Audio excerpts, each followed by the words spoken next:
Hey guys, it's Layla. Welcome back to the channel. And today I thought you could deep condition along with me while we do a little chitty chatty chit chat. So yeah, basically before we jump in, my hair is a day 4 wash and go. This is the wash and go that I got done at the curl bar. And much to my surprise, it still looks basically the same. It hasn't expanded, which usually my wash and goes do. But then again, it does have a really firm hold. It still looks really, really good. In fact, it still pretty much looks like it did on day 1. It just has slightly more volume. If not, I think probably the same. I don't know, but it still looks really, really good.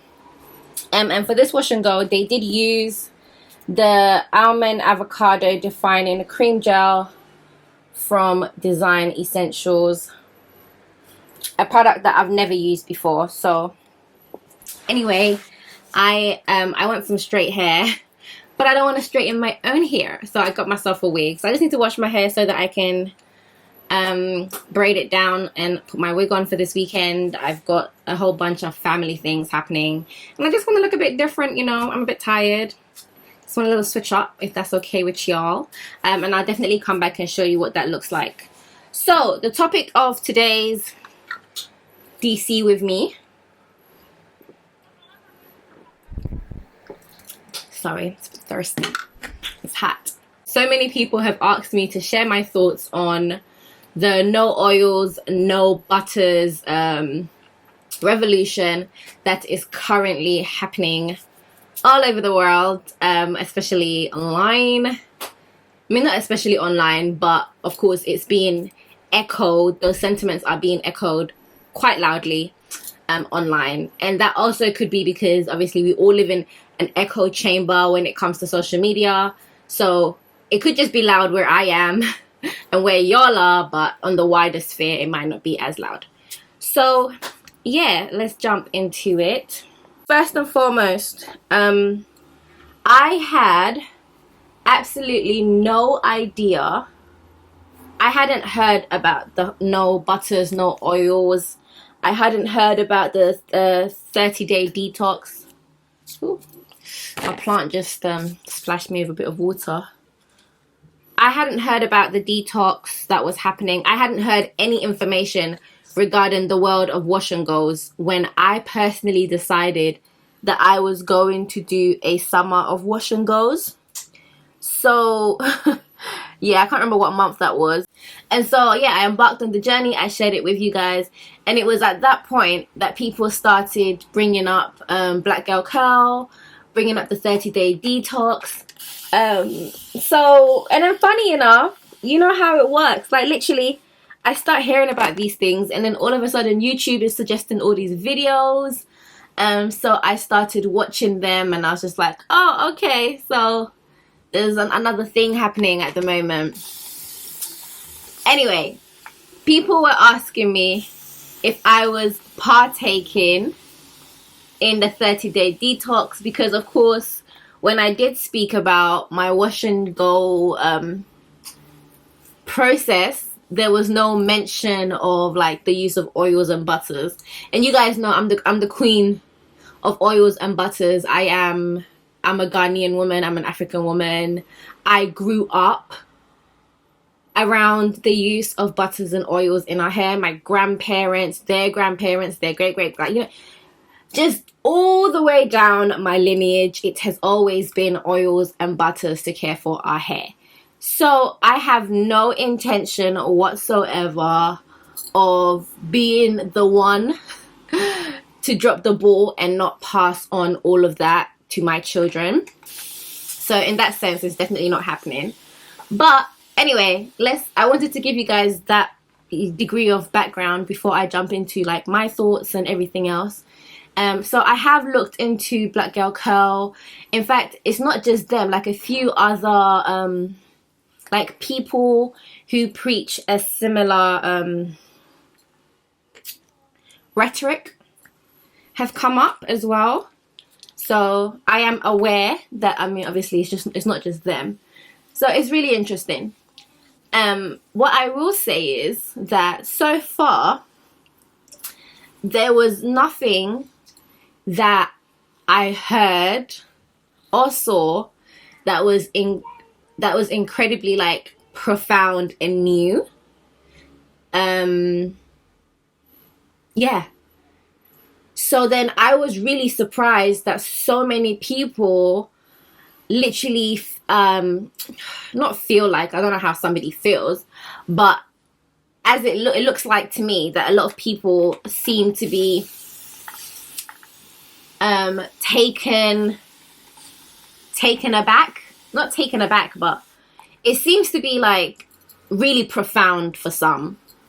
And for me, I just didn't understand why it's so profound for people, because I've been on YouTube for a really long time, and my thing is, I've seen, apart from myself, like, and this is something I always preach on my channel, but essentially all these people are talking about, not these people, I mean, you know what I mean. When I say these people, I'm just speaking generally. But I personally feel like the main or the key things that I took away from this method of hair care is essentially to keep your hair and scalp clean. To me, that's not nothing new. That's something that I have been literally preaching on this channel non-stop. And you can fight me. Like, literally, I have videos back to back that I can pull out.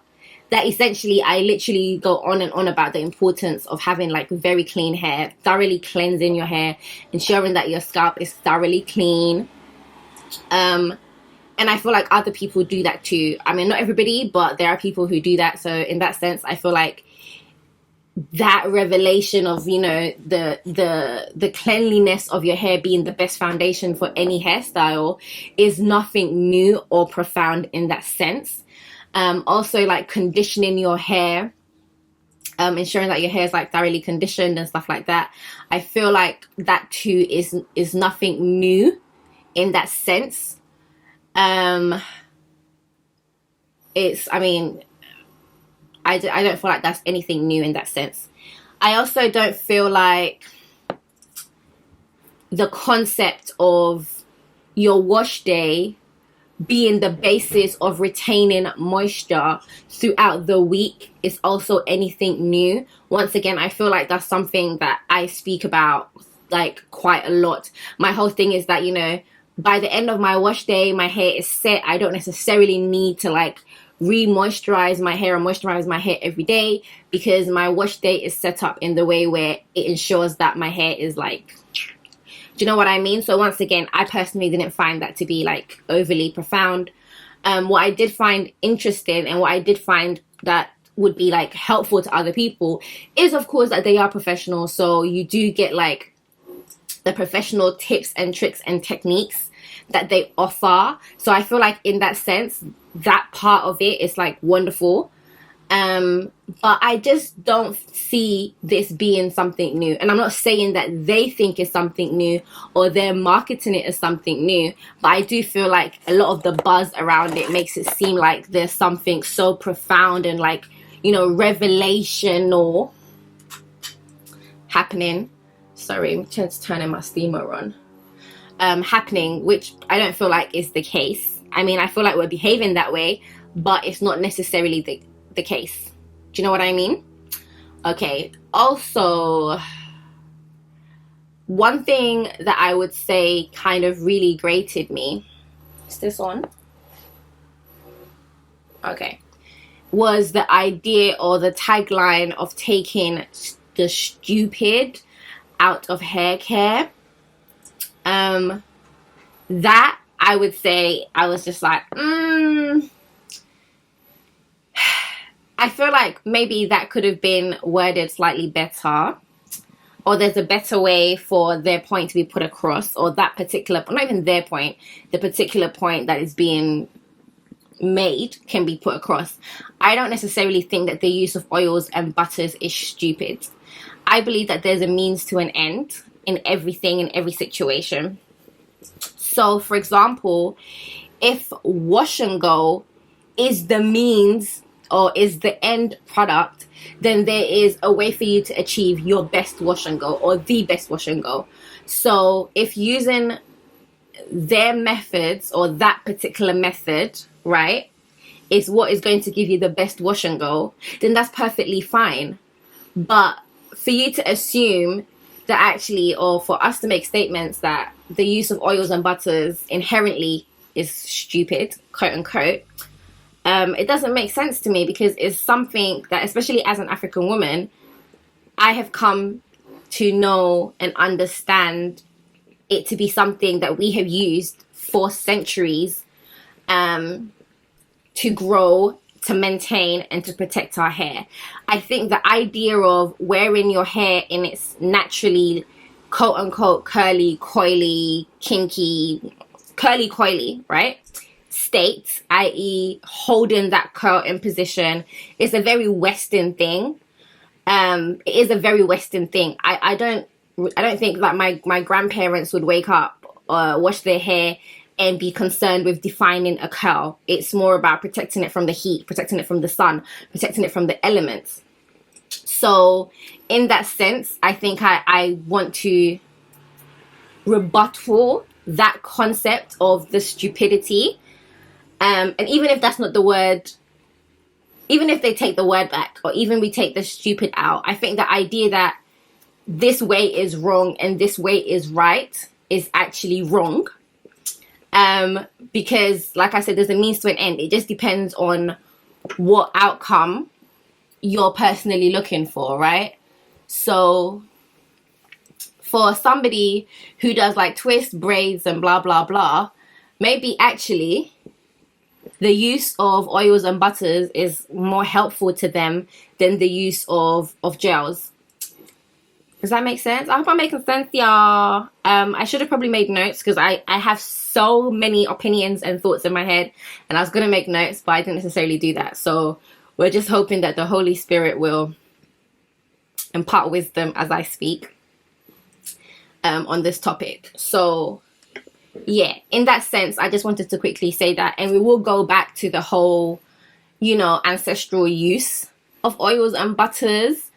And the fact that I feel like this concept of a wash and go, or wearing your hair in this particular style, is very much a modern Western view on natural hair, right? Okay, so another point I wanted to make. What's the points, please? God, bring the points. Bring the points to my mind.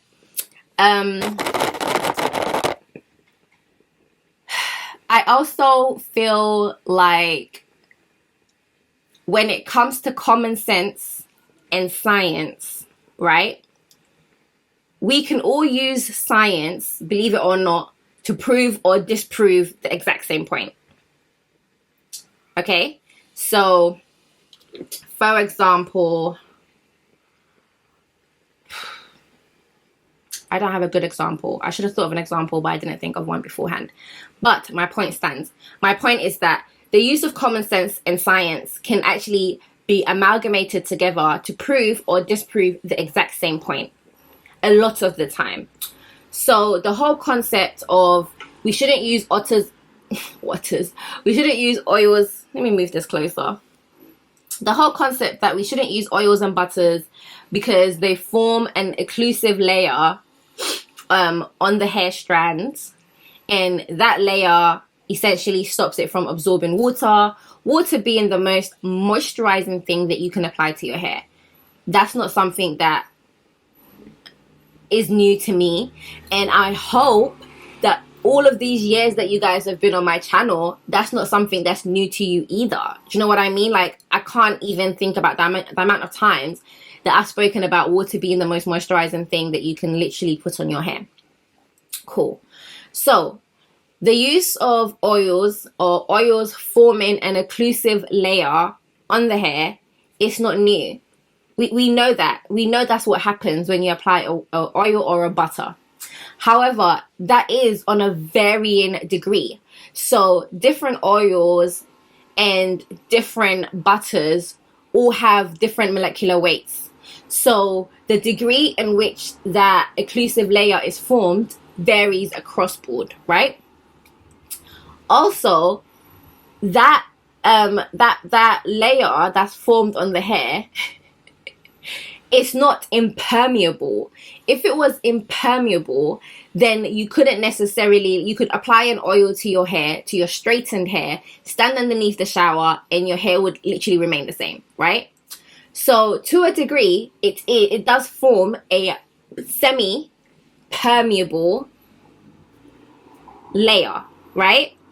And actually, as much we can use science essentially to say that, oh, that layer, that semi-permeable layer stops the absorption or minimizes or lessens or slows down the absorption of water into the hair cuticle, right? That's scientifically, that's the fact. If you have a semi-permeable membrane or a semi-permeable layer on something, it means that it's only partially permeable. So the degree at which, girl, this thing is steaming my glasses. The degree at which water will enter the hair strand and the rate at which it does it will vary from oil to butter. But across board, it will permeate that layer at some point, at some degree, at some rate. Now, we can use that and stand on it and say, okay, well, if water is the most important thing and you put oils and butters on your hair and it slows down your hair's ability to absorb that water at a faster rate, then it's bad, right? Like, why would you do that? At the same time, there's also studies that prove and show that actually by forming that occlusive layer on the hair, it's actually healthier for the hair when the rate at which water is entering the strand is slowed down, because it slows down the rate at which the hair swells to absorb the water. I'm going to try and see if I can find some of these studies, but I don't know if I want to waste my time, because I feel like sometimes it's actually good for you guys and myself to do your own research. And that's what I mean by you can use science to and common sense to prove and disprove this exact same point. So there are studies that actually say that so I think I've got a video on like over moisturizing your hair, and I talk about hydro fatigue and what hydro fatigue is. And that's essentially when you your hair's over moisturized, the strands are contracting and retracting so much to absorb so much water that actually it starts to affect the integrity of the hair strand. So there's so much research, especially looking at coconut oil, for example, is a good one, because there's a lot of research around coconut oil and basically how it helps to slow down the absorption of water into the strand, and why that is a positive thing for the hair rather than a negative thing. But those two opposing points, both of them make sense. So it makes sense that you'd have a semi-permeable layer on the hair, which will reduce, right, the rate at which your hair absorbs water so that it's not contracting too quickly. At the same time, it also makes sense that why would you apply an oil to your hair if that oil is going to stop the rate at which water absorbs into your hair, if water is the thing that you want? Do you get it? So that's what I mean. And I think sometimes as a group of people, we prefer to have information regurgitated to us rather than going out and like researching it ourselves. I hope I'm even making sense. So I think that's one thing that we all have to keep in mind, is that it's good to look things up for yourself and to have an understanding for yourself. So I'm not knocking the hair detox. I am here for a detox. I talk about detoxing your hair all the time. So pardon me, I definitely think it's important to detox your hair from oils and butters and toxins and all of those things. The same way you detox your skin, the same way you detox internally, you should detox your hair. right? And so if you find that certain oils and butters actually are too heavy for your hair type, for your curl type, for whatever, stop using it. You can stop using it. You can stop using it, or you can find ones that work for you. You can take that particular approach, which I'm not against. In fact, when I looked at it, I realized that a lot of the things that I'm doing on my wash day is essentially, or on my wash and go wash day, is essentially what they talk about. And it works. I mean, for achieving my wash and goes, how I've been doing it has been working. So what I realize is the reason why I always had an issue with my wash and goes is that they always used to take so long, so long to dry. And a lot of the time I was using a leave-in. I'd use a leave-in like I usually do, and then I would follow it up with my gel. But what I actually realized is that some parts of my hair where it's more dense, where it's more tightly coiled, when I would apply the leave-in and then I'd apply the gel, it would essentially emulsify and create like a creamy gel consistency, which parts of my hair could absorb and other parts wouldn't. So I would always have, especially in this kinky part of my hair, I'd have like loads of like thick white bits that would just never dry. It would take so long to dry, or it would dry and you would still see the residue build up from that thick emulsion on my hair strands. So I've actually found that by just using the gels on their own, following the actual instructions on the product, my wash and goes don't take a lifetime to dry. And they look better. Do you know what I mean? So I don't know, guys. All I'm saying is you do whatever you need to do as a means to whatever end it is that you're looking for. I would not, and I am not about to stop using oils and butters on my hair. I've done it my whole life. I've been able to grow my hair to my butt multiple times. I have cut my hair multiple times and it has grown back. I have been able to maintain and preserve my hair using ancient principles that I learned from those that came before me, where I come from. And for me, like culturally, it's really important to me that I'm able to pass on certain things to the generations to come.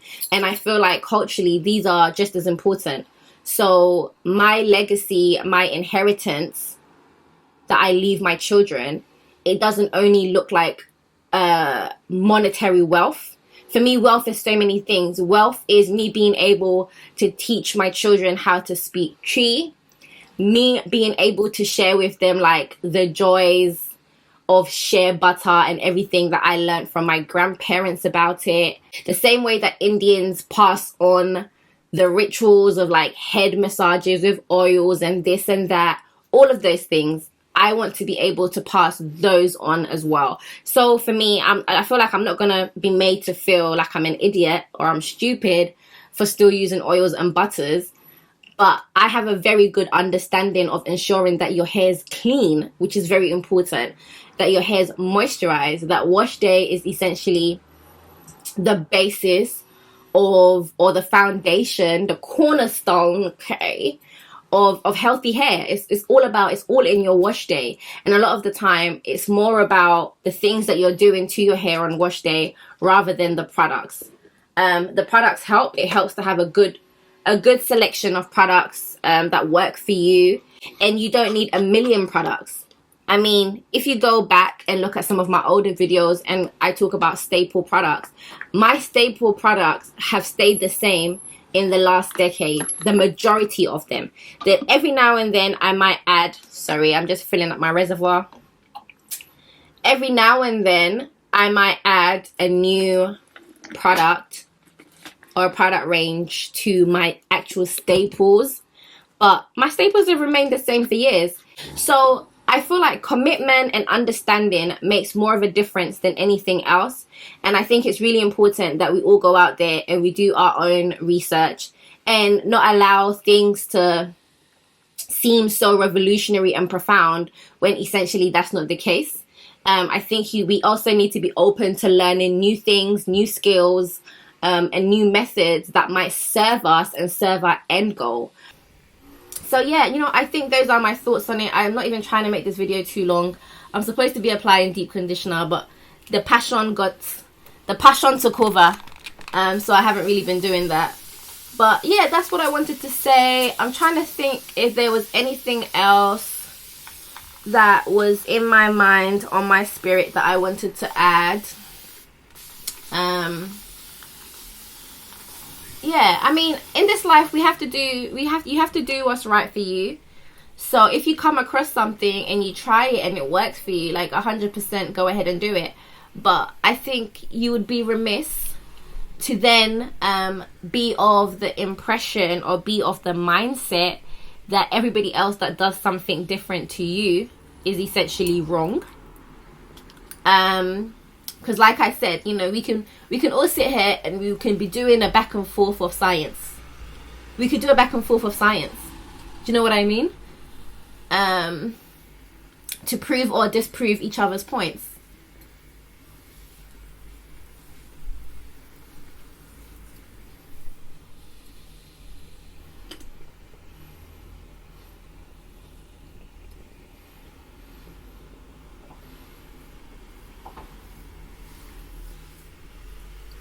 And that doesn't really get us anywhere. But yeah, I mean, you guys have asked for my thoughts on this whole situation, so I thought, why not come and give it to you. I'm not an expert in wash and goes. I'm not an expert in curl definition or anything like that. And I'm not even an expert, full stop. But what I do know is that over the last literal decade, I have been sharing with you guys the things that I have learned about hair care, the things that I have done that have worked, the things that I have done that haven't worked. And it's been helpful to so many of you. So the same way that, you know, you might head over and adopt this adopt this, like, you know, concept of hair care, and that would work for you. Do you know what I mean? So I'm not saying that, you know, we shouldn't try new things and we shouldn't go for it. But yeah, anyway, I think that's it.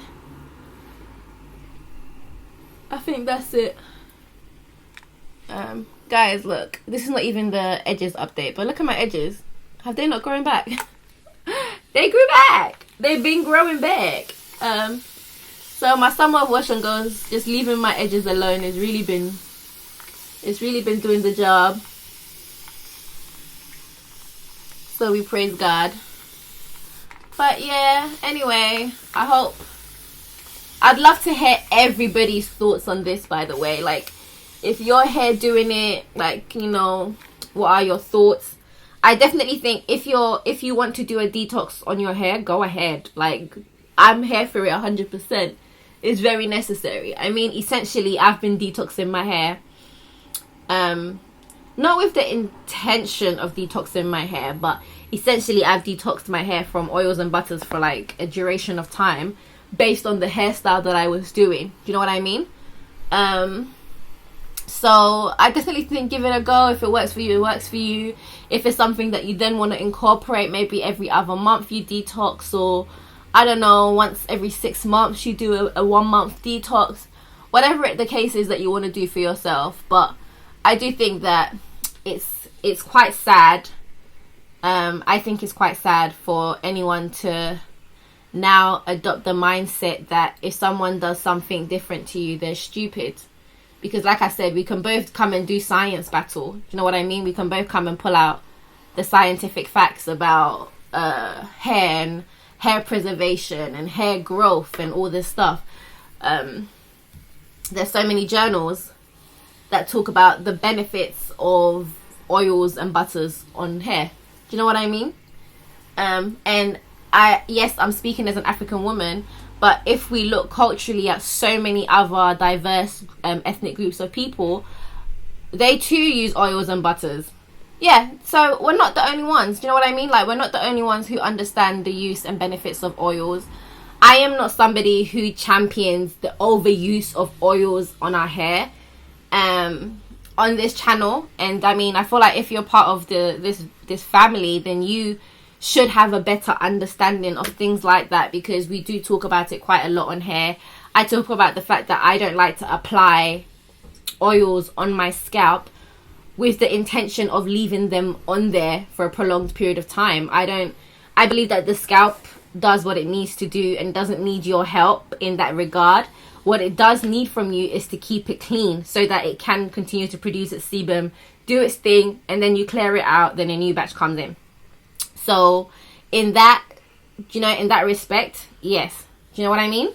So I don't know, man, but I mean, I do know. I know where I stand on it, and I've shared it. So I want to hear what y'all think. I want to know what your views are, and all that good stuff. But yeah, anyway, love you guys, and I will catch you. I'm gonna go ahead and finish my deep condition so that I can jump in the bath and thingy. But yeah, I want to hear your views. I want to hear your thoughts.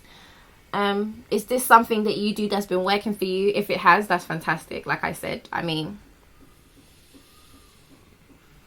I think that's it. But yeah, I mean, I love you guys. I appreciate you guys. I value your opinions. I value your thoughts. I value what we've built here. I value the opinions of professionals as well. And I feel like a healthy, nice dialogue can be had without making fun of people that do things differently to you. So yeah, anyway, chitty chatty be chatting.